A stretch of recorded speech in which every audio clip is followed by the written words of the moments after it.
The first one being, obviously, because we're having this now, mid-scale franchise development, we believe, is the true hot segment for development. I was looking at some lodging econometrics numbers this morning, and at year-end, luxury, upper upscale, and casino projects total just, I think, 77% of all projects, while upscale and upper mid-scale accounted for a whopping 76%. So why is it so hot?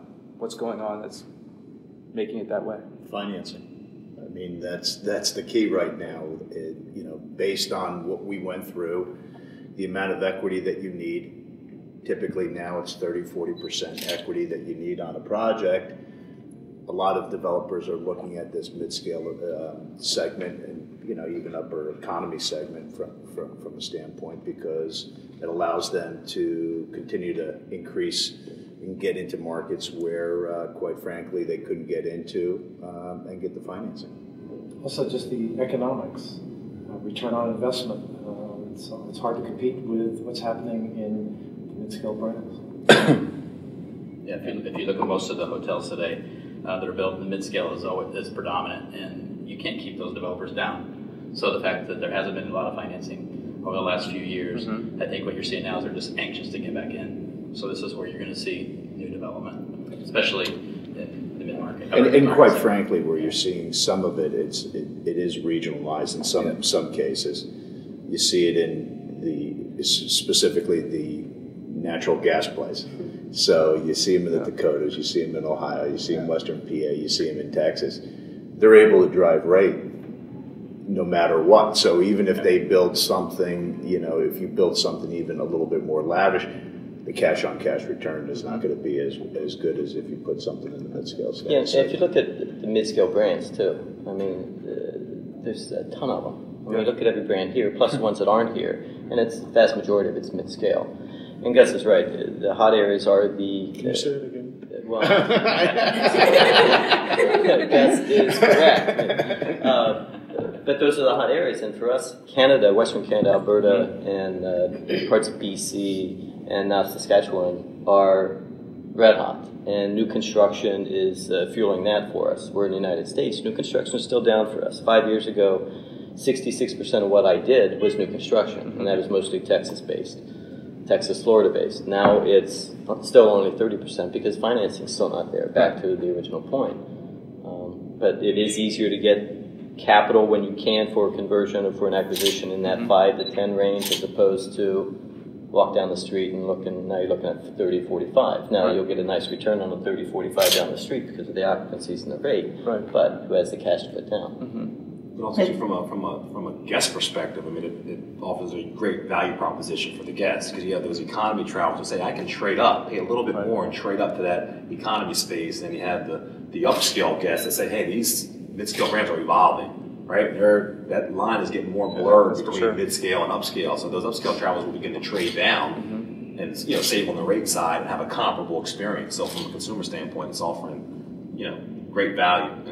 It seems to have that sweet spot between what it costs to develop and what you can get for it. If you're going to develop something, you probably want to develop something where you have some elasticity with the rate. If you develop a mid-price hotel and it's a nice hotel and the rates go up, you're in a better position to increase the rates. I think we all remember when Holiday Inn Express and Hamptons were developed, and they were all going to be budget hotels at $40, $50, and now they're $100, and they're building so when the next turnaround comes around, we can increase the rate to $150 or something like that. It's a little difficult if you have a hard budget hotel to say all of a sudden I'm going to start charging a much higher rate. So it seems to have that sweet spot between I can build it now and get a rate of return, but I still have the potential as rates go up to increase the rates. Yeah.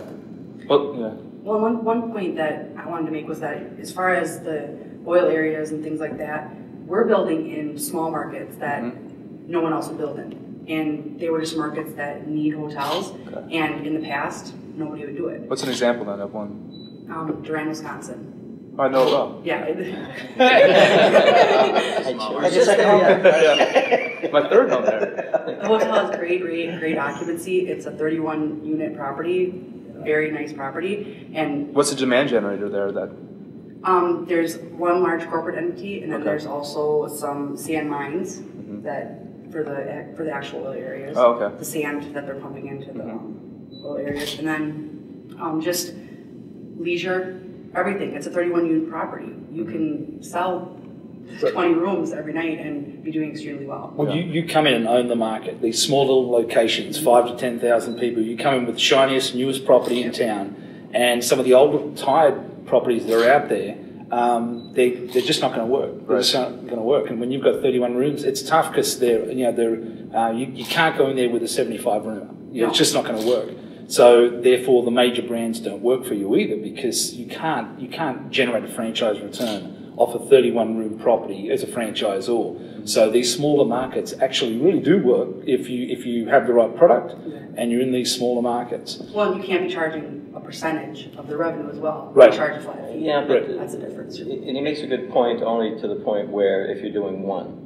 Guys that go into these markets, they're not looking at one property. They've got 5, 6, 10 down the road thinking, okay, I can put 30 here, 40 rooms here, 45 here. I know a lot of guys in Texas in those markets, that's what they go after. And they make a very... Do you mean in the one single market? Sure. Yeah. They make a very comfortable living because they picked out 10 markets that had the 10 to 5,000, 8,000 people. They stick in a 45-roomer, and they make money every day of the week. Now, they make little money. But when you times that by 10, 12, now they're up there. Yeah. And that's what happens in a lot of those markets. We had... Gus has them, I have them. Yeah. We did 3 new constructions through the recession. They're in 5,000 person and smaller markets. They're out in the back of literally bloody nowhere. Kansas, Harlan, Iowa, and you sound like you're from Kansas. I am. The middle. Well, actually, it's a little bit further south, in the southern states. But I would say, one of your points is the larger franchise companies can't make money there. We can. I mean, because from a standpoint is that we have resources, and you might have 30, 40. I think in Texas Super 8 we have over 200 properties. Your resources are there. It's easy to get to. They're all committed. So from a standpoint is, we have them in Texas, just like Mark was saying. We have 40, 50, 39 room Super 8s or new built properties as well built in those markets. My franchise fees that I'm going to generate on that particular property, it just doesn't make sense for me. But on the way the Cobblestone's doing it, I completely get it. And then if you've got the larger support infrastructure, certainly.